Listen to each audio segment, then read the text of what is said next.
I took the job as a personal assistant purely to make ends meet. I never expected the ice queen of campus to actually fall for me. Then she saw me walking with my sister, holding her hand. She slammed me against a wall. Explain. Who is that girl? The entire campus was betting I wouldn't survive the week. Instead, they saw her drag me into an empty locker room, her eyes red. You have 10 minutes. To make me feel better, I stared at the $500 notification from Venmo on my phone and let out a breath I didn't realize I was holding. Rent was covered for the week. I could finally relax. Are you just going to stand there? A cool voice snapped me back to reality. I quickly shoved my phone in my pocket and hurried to catch up. Isabel Sterling was wearing a simple black dress today that made her skin look like porcelain. The sharp click-clack of her heels echoed on the pavement as she walked. I kept a precise two-step distance behind her and to the right. It was a rule I'd learned over 3 months of being her glorified gopher. Any closer and I'd get a sharp, "It's hot, give me some space."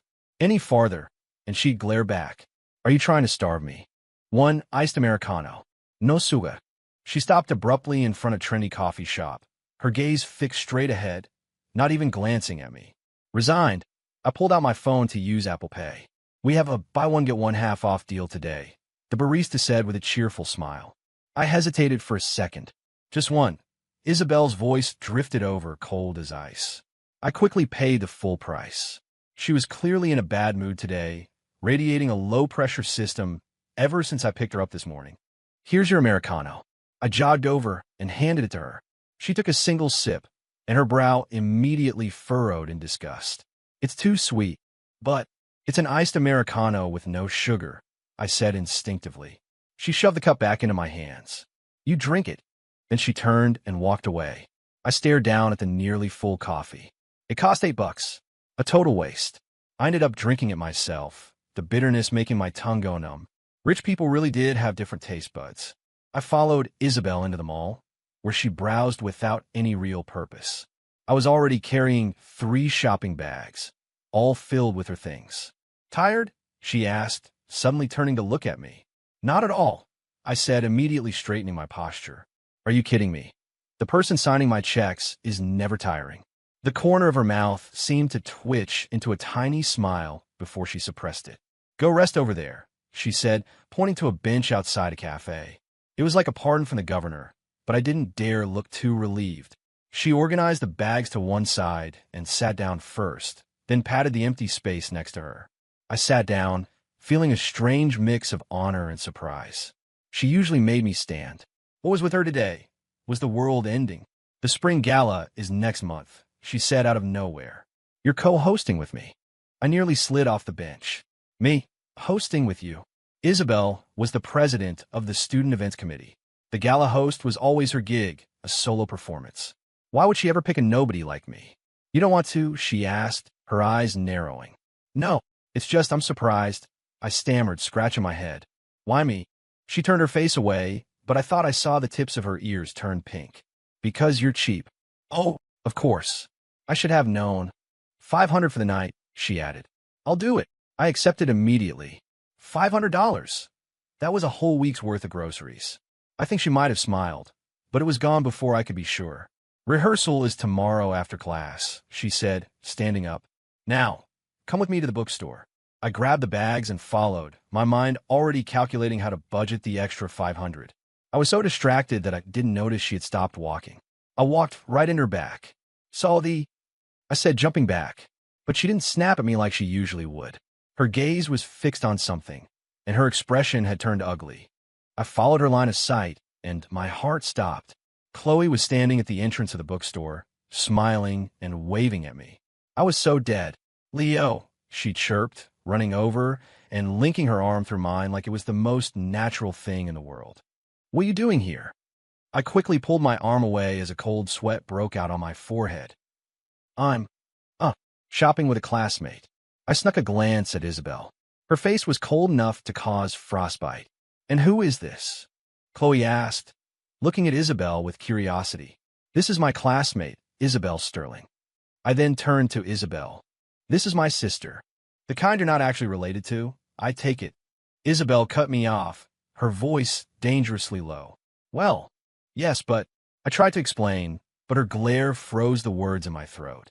She looked at me, then at Chloe, who still had a friendly hand on my arm. A smile spread across Isabel's face, a terrifying, cold smile. "How nice for you," she said, then turned on her heel and walked away. "Isabel." I instinctively moved to follow her, but Chloe held me back. "Leo, who was that?" "She's gorgeous." Panic was making my head spin. "She's my boss, and I think I just lost my job." Chloe stuck out her tongue. "Oops, sorry. I didn't know you were working." I sighed. "It's not your fault. Look, just head home. I have to go apologize." I shoved the shopping bags into Chloe's arms and sprinted after Isabel, but she was already gone. I tried calling her. The first call went straight to voicemail. The second time, her phone was off. I stood at the entrance of the mall, a cold dread washing over me. This job was toast. Not just toast. I was going to be crucified. Everyone at Blackwood University knew about Isabel Sterling's temper. No one who crossed her ever came out unscathed. I went home dejected and barely slept a wink. The next morning, I got to campus half an hour early to wait for her at the main gate. It was our routine. She always arrived at 7:40 a.m. sharp. But today, 7:50 came and went with no sign of her. Finally, her familiar black sedan pulled up. I straightened my shirt and walked over. The door opened, and Isabel got out. She walked right past me without a single glance. "Isabel," I called out, chasing after her. She didn't slow down.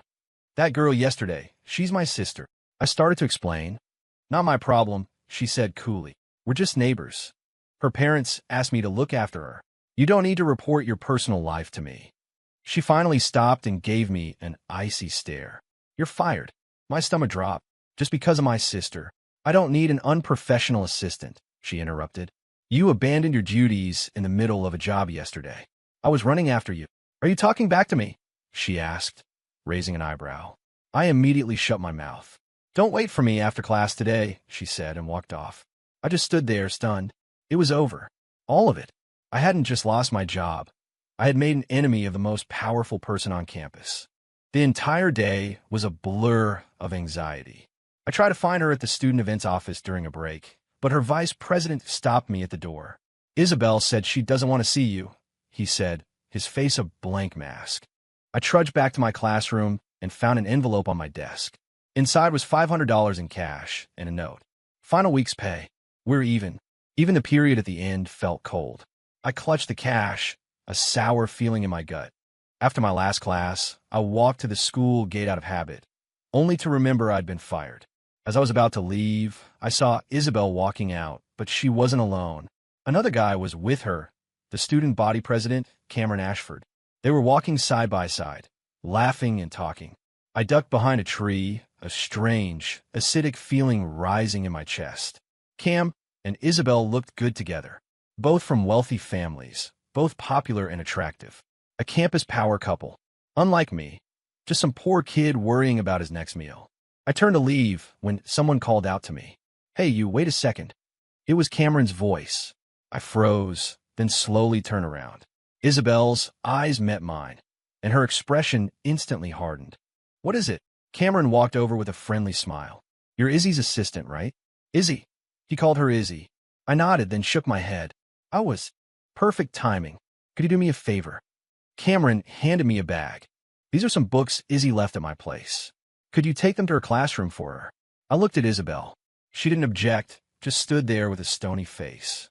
I took the bag. "Thanks, man," Cameron said with a smile, then casually put a hand on Isabel's shoulder. "I'll see you tomorrow." Isabel nodded, watching him go before her gaze fell on me. "Give them to me." I handed her the bag.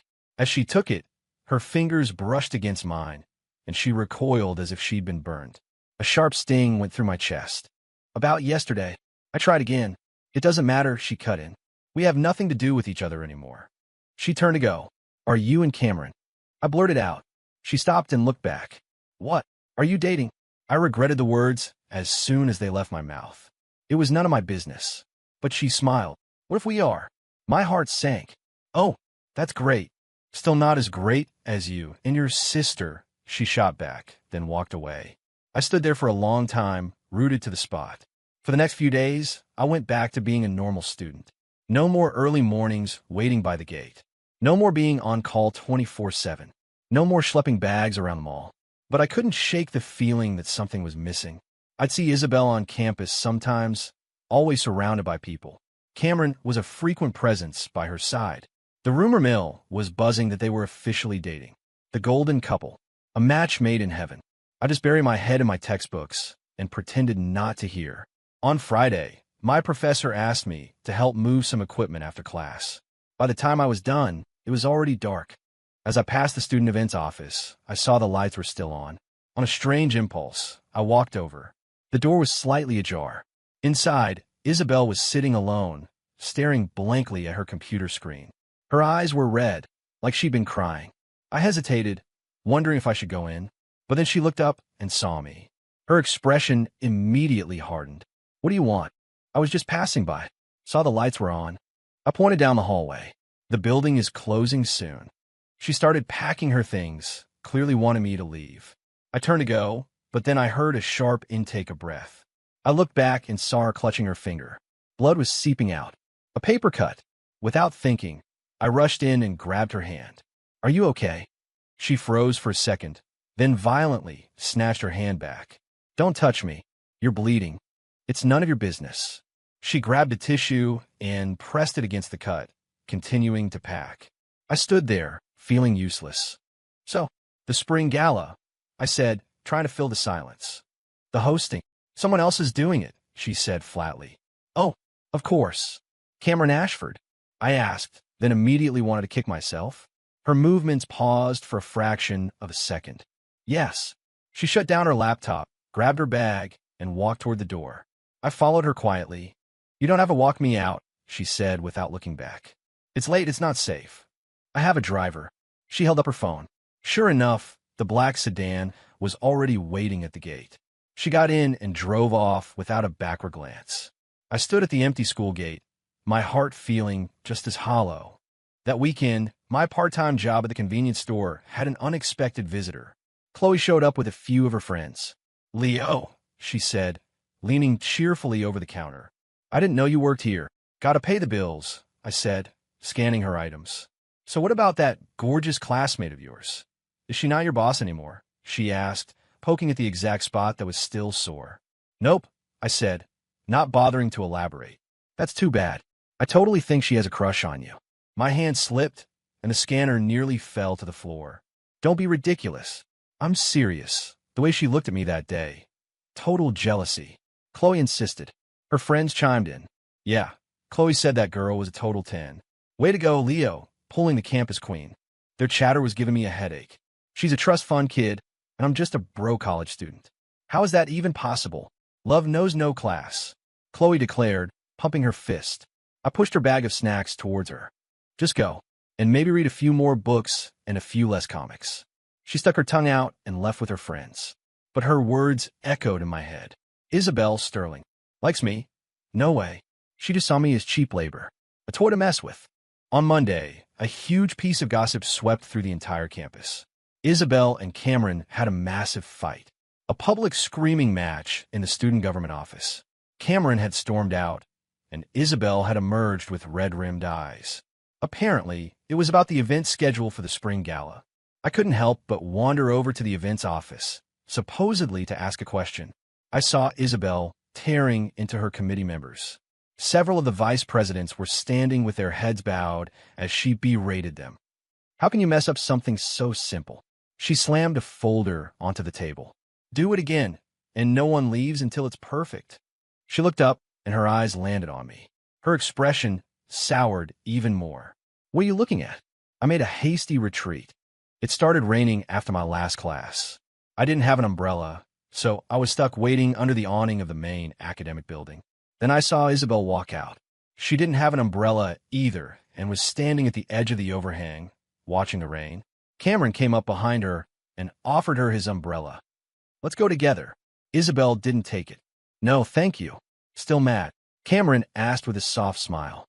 "I'm sorry, okay? It was business." "There's nothing to be mad about," Isabel said, her tone clinical. "What about non-business?" Cameron moved a step closer. "Let me buy you dinner to make up for it." "I am Busse." Isabel shifted away from him, moving closer to my side of the entryway. I instinctively stepped back and bumped into the wall, making a noise. They both turned to look. Cameron frowned. What are you doing here? Waiting for the rain to stop? I answered honestly. Isabel glanced at me, and then a strange smile appeared on her face. She turned back to Cameron. Did you say you wanted to buy me dinner? Let's go. Cameron's face lit up.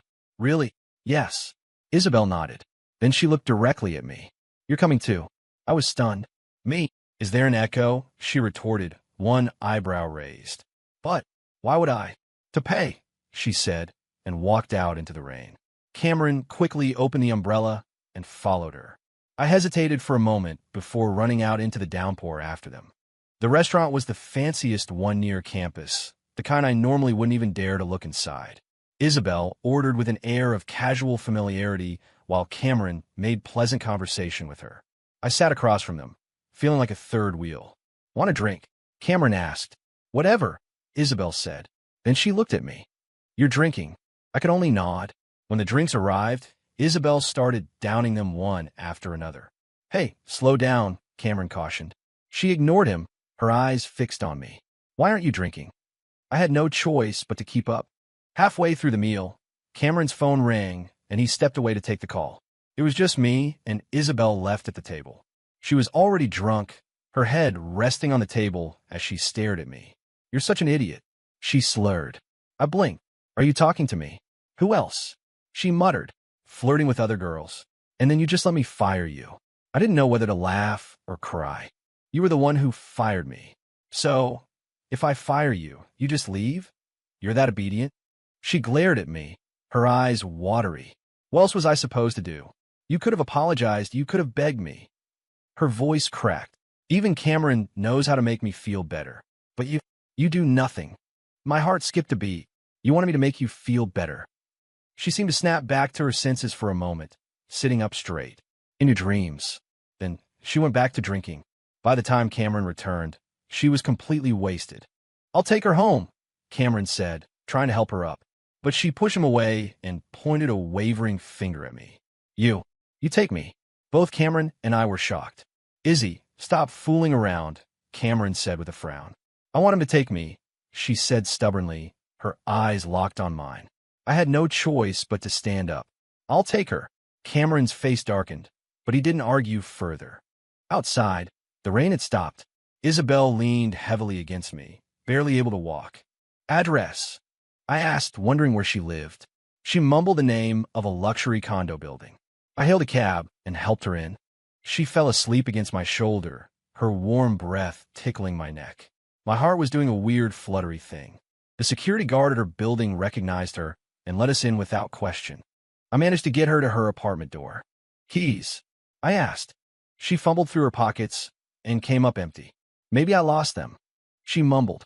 I felt a headache coming on. Wait, passcode. She leaned against the wall, thinking hard. Then she recited a string of numbers. I typed them in, and the door clicked open. I helped her inside. The moment I turned on the lights, I was stunned. It was a massive, beautifully furnished penthouse, but it was an absolute disaster zone. Clothes and bags were strewn everywhere. Takeout containers were piled on the coffee table. It was a complete contradiction to the cool, put-together goddess everyone saw on campus. You live like this? I couldn't help but ask. She collapsed onto the sofa. The cleaning service comes tomorrow. I sighed and started picking things up. She watched me, a slow smile spreading across her face. This is kind of like we're married, she said dreamily. My hand slipped, and I almost dropped a glass. You're drunk. No, I'm not. She stood up and staggered towards me. I like you. I froze, my heart pounding against my ribs like a drum. I really like you. She wrapped her arms around my waist and buried her face in my chest. Don't like anyone else. Okay. I was completely at a loss for what to do. Isabel, you're drunk. Call me Izzy, she mumbled, looking up at me, her eyes wet and shimmering. Cameron calls me that. That's different. How is it different? She leaned in closer, her breath smelling of wine and something faintly sweet. I tried to back away, but hit the arm of the sofa and tumbled into it. She followed, landing softly on top of me. Found you, she giggled, poking the tip of my nose like a child. Then she lowered her head and kissed me. My brain shut down. The feeling was soft, sweet, and tasted of wine. A few seconds later, she slumped against me, fast asleep in my arms. I just sat there, holding her, completely rigid, my heart threatening to beat its way out of my chest. The next morning, I woke up to sunlight streaming through the window. I was on the sofa, covered with a soft blanket. I could hear sounds coming from the kitchen. While I walked in, I saw Isabel making breakfast. She was in sweats and a t-shirt, her hair tied up in a messy bun, with no makeup on. Seeing me, her face instantly flushed. "You're awake?" "Yeah," I said, scratching my head, the awkwardness thick in the air. "Last night." "I drank too much," she cut in sharply, sliding a fried egg onto a plate. "I don't remember a thing." She wouldn't look at me, her ears glowing red as she arranged the plates. "Oh," I said, a little disappointed, but also relieved. "Eat," she commanded, handing me a fork. Our fingers brushed, and she pulled her hand back like it was on fire. The silence was deafening. I ate quietly. "You're back on the payroll, starting today," she said suddenly. I stared at her. "What?" "Double the pay," she said, taking a sip of orange juice. "And you're not allowed to refuse." A slow smile spread across my face. "Okay," she smiled back, then quickly schooled her features into a frown. "Finish up. You're driving me to school." "Yes, ma'am." At school, everything was the same but different. She would sometimes flash a small smile in my direction, though she'd quickly hide it. It was softer than before. When Cameron came to talk to her, she would glance at me before turning down his invitations. The campus rumor mill started churning again. Isabel Sterling had dumped Cameron Ashford for her broke personal assistant. I felt a secret thrill whenever I heard it, but I never let it show. That Friday, I went with her to the events committee rehearsal. Cameron was there. The moment he saw me, his expression soured. "Unauthorized personnel aren't allowed in the rehearsal hall," he said, looking pointedly at me. Isabel grabbed my arm. "He's my assistant." "That's not an official position in the committee," Cameron said coldly. "I'm creating one right now." Isabel shot back, refusing to yield. "Izzy, don't be difficult." Cameron's tone softened. "The gala is important, which is exactly why I need an assistant." She pulled me into the room with her. Cameron shot me a death glare. I ignored him. Halfway through the rehearsal, Isabel needed a drink. I quickly handed her my water bottle. She took a sip straight from it without a second thought, her lips touching the spot mine had just been, then went back to directing the rehearsal. The other students were staring. Cameron's face was turning a shade of purple. During a break, Isabel went to the restroom. Cameron immediately cornered me. "Stay away from her." I played dumb. "Who?" "You know who," he hissed. "You're not good enough for her." I laughed. "Whether I am or not isn't for you to decide." His eyes went cold. "Don't push your luck." "Look, Cameron," I said, meeting his gaze. "We're not in some movie. You can't just threaten people." He was about to say something else when Isabel returned. "What are you two talking about?" she asked, positioning herself next to me and looking at Cameron. "Nothing." Cameron's demeanor changed in a heartbeat, his smile returning. "Just getting to know my fellow student." Isabel ignored him and turned to me. "Let's go. I'm hungry." She casually took my wrist and started pulling me out of the room. I glanced back at Cameron. His expression was dangerously dark. The second we were out the door, Isabel dropped my hand, her ears turning red again. "What do you want to eat?" she asked, trying to sound nonchalant. "Anything's fine." I couldn't stop the grin from spreading across my face. She glared at me. "What are you smiling about?" "I'm happy," I said honestly. She snorted, but the corner of her mouth curved up. "Whatever." After dinner, she wanted to go to the bookstore. Naturally, I followed. And of course, we ran into Chloe again. This time, I knew better. I immediately put some distance between us. "Leo," Chloe yelled, running over. She saw Isabel, and her eyes twinkled. "Hey, sis-in-law." I nearly choked. Isabel froze. Then her entire face turned crimson. "Don't call me that," she whispered, but there was no real anger in her voice. Chloe just giggled and leaned in conspiratorially. "Take good care of my brother for me, okay?" And with that, she scampered off, leaving me and Isabel standing in awkward silence. "Your sister is something else," Isabel said, pretending to be absorbed in a book cover, her ears still bright red. "Yeah," I said, scratching my head. Things went smoothly after that. until the day before the spring gala. At the final dress rehearsal, Isabel and Cameron got into another argument over the script. Cameron wanted to change the order of events, and Isabel refused. "I've already made my decision," Isabel said coldly. "I'm a student body president. I have the final say," Cameron retorted, his tone just as hard. "Then you can host it by yourself." Isabel turned to storm off, but I grabbed her arm. "Don't," I whispered. She looked at me and took a deep breath. "We're sticking to the original plan. If you don't like it, we can find a new co-host." Cameron stared at me, then a strange, unsettling smile crossed his face. "Fine, we'll stick to the plan." He agreed way too easily. Something felt very wrong. On the day of the gala, I was backstage helping out. Isabel was in the makeup chair. I brought her a bottle of water. She grabbed my wrist, her touch surprisingly gentle. "Are you nervous?" she whispered. "A little," I admitted. "Me too," she said, biting her lip. "It's my first time co-hosting with you." My heart hammered in my chest. "There'll be more." She smiled. "Yeah." Just then, Cameron appeared. "It's time," he said to Isabel, his smile never quite reaching his cold eyes. I watched them walk onto the stage. In the spotlight, they looked like the perfect couple. My stomach twisted. The first half went off without a hitch. But during the mid-show interactive segment, everything went sideways. The giant screen that was supposed to play a highlight reel flickered, and then displayed a series of iMessage screenshots. My text with Isabel. "Izzy, so tired. I need bubble tea. Leo, on my way. Izzy, extra sweet. Leo, you're not worried about calories. Izzy, you'll still have to deal with me if I get fat." And then more recent, more intimate ones. "Leo, you up?" Izzy, "Yeah." Leo, "Thinking about you."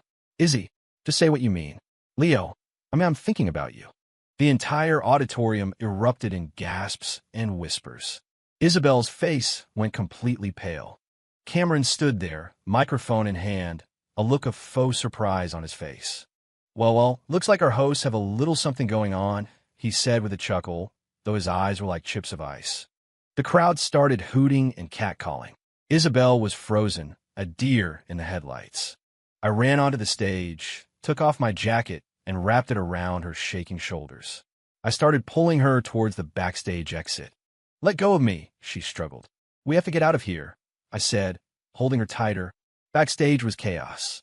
Cameron followed us, his face a mask of fake concern. "Izzy, I had no idea this would happen." Isabel wrenched away from me and slapped him hard across the face. "You're disgusting," she said, her voice trembling. Cameron clutched his cheek, still playing the victim. "I just thought it would be a funny joke." "Get out," Isabel screamed, pointing towards the door. Cameron's face contorted with rage for a second before he stormed out. The rest of the stagehands quickly made themselves scarce. It was just the two of us. She slid to the floor, wrapping her arms around herself. I knelt in front of her. "It's okay." She looked up, her eyes swimming with tears. "Everyone saw." "So what if they saw?" I said, gently wiping a tear from her cheek. "They didn't do anything wrong." "They're laughing at me," she choked out. "They think I'm chasing after you." "Who said that?" I frowned. "Everyone," she whispered, looking down. "They say I have bad taste, that you're not good enough." My heart ached. "And what do you think?" She looked up, surprised, and shook her head. "I don't care," she said in a small voice. "I really, really like you." I looked at her, then pulled her to her feet. "What are you doing?" she asked, startled. I dragged her back out onto the stage. The spotlights were still on. The audience hadn't left. They were all still there, waiting for the next scene in the drama. I picked up the microphone from the floor. "Hey, everyone." My voice boomed through the auditorium, instantly silencing the crowd. Isabel tugged on my sleeve. "Leo, are you insane?" I squeezed her hand. "About those text messages you all just saw," I said, taking a deep breath. "They're real." Another wave of murmurs swept through the audience. "I'm pursuing Isabel Sterling," I said, my voice clear and steady. "And I haven't succeeded yet. So she's not the one chasing anyone. I'm the one who's hopelessly trying to get her attention." Isabel was staring at me, her eyes wide with disbelief. "You?" I pressed on. "And as for whether or not I'm good enough for her," I smiled. "I'm in love with her, and she's willing to give me a chance. That's all that matters." I dropped the mic and pulled her off the stage, leaving behind a stunned silence that slowly erupted into a wave of applause and cheers. Backstage, Isabel was still in shock. What you just said. It was from the heart, I said, looking her straight in the eye. So, can I have an answer now? Her face slowly turned a deep shade of pink. An answer to what? Can I pursue you? I asked seriously. She looked down at her feet. After a long moment, she gave a tiny, almost imperceptible nod. Yeah. I felt a surge of pure joy and had to resist the urge to pick her up and spin her around. So, I should probably get back to work. She laughed, a real, beautiful laugh. Okay. A new hosting pair finished the gala. We hid backstage, and she leaned her head on my shoulder. Cameron was the one who leaked the texts, wasn't he? Yeah, I nodded. He came to me last night, said he wanted to collaborate. I scoffed. He wanted me to leak our relationship to create buzz for the event. I told him to get lost. She squeezed my hand. So he decided to force the issue. I'm sorry, she whispered. This is all my fault. I should be the one apologizing, I said, pulling her closer. I'm sorry they made fun of you. She shook her head. Actually, I was kind of happy. She looked up at me. You were really hot up there. I grinned. Only just now. She snorted. Most of the time, you're an idiot. But her eyes were shining. After the gala, Cameron was removed from his position as student body president. Isabel took over, and I was officially promoted to boyfriend and assistant. She was still bossy and proud, but in a much softer way. At least now, she let me sit with her when she ate. On Friday, she announced that she wanted to see my apartment. I froze. It's really not great. So I can't see it? She challenged, raising an eyebrow. No, you can't. So I took her home. The building was old, the stairwell narrow. But she didn't seem to mind at all, looking around with genuine curiosity. Which one is your room? I pointed, and she walked right in and sat on my bed. It's cleaner than I expected, she commented. I scratched my head. I tried to keep it tidy.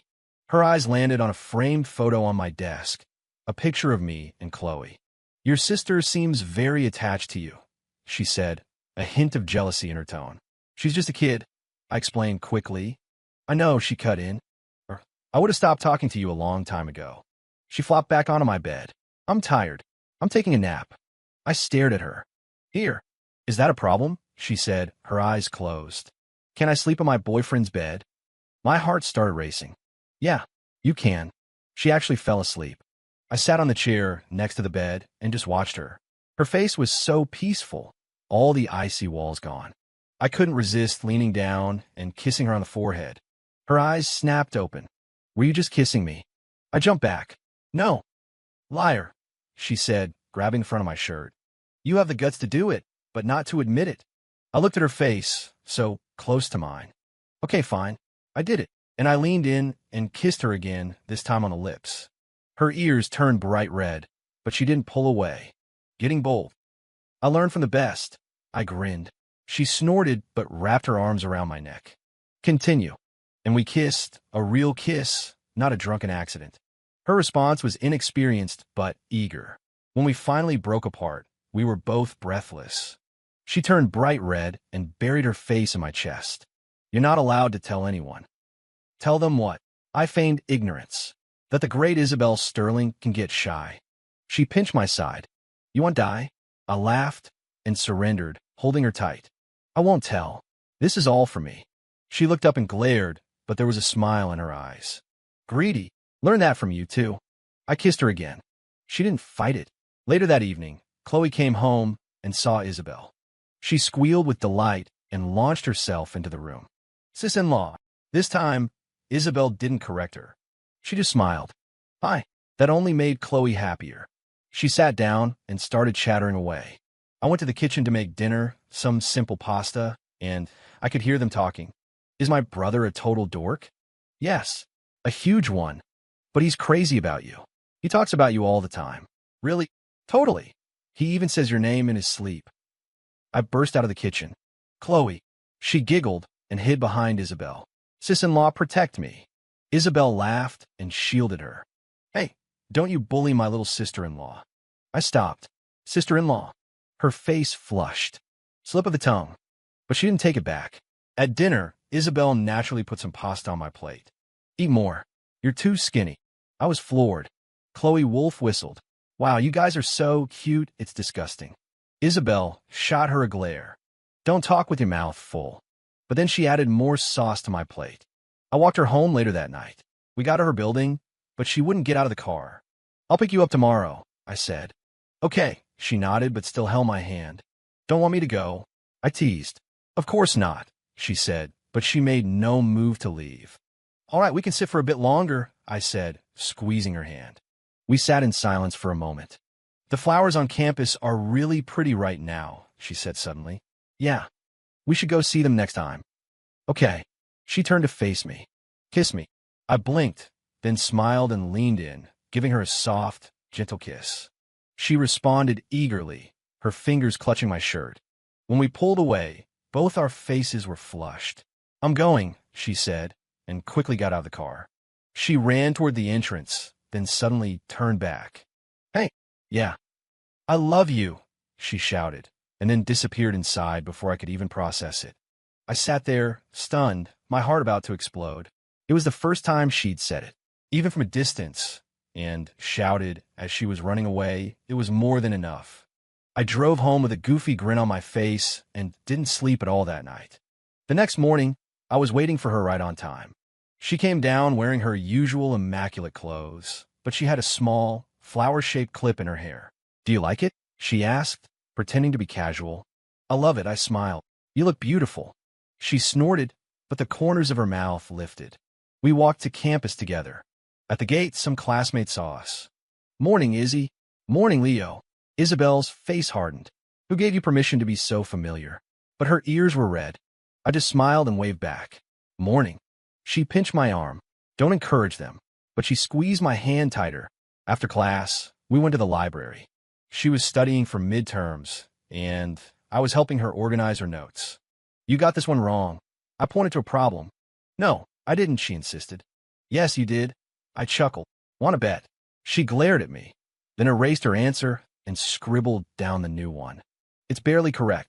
Yes, of course. The great Isabel is always right. I kissed the top of her head. She nudged me away. No PDA in the library, she whispered fiercely.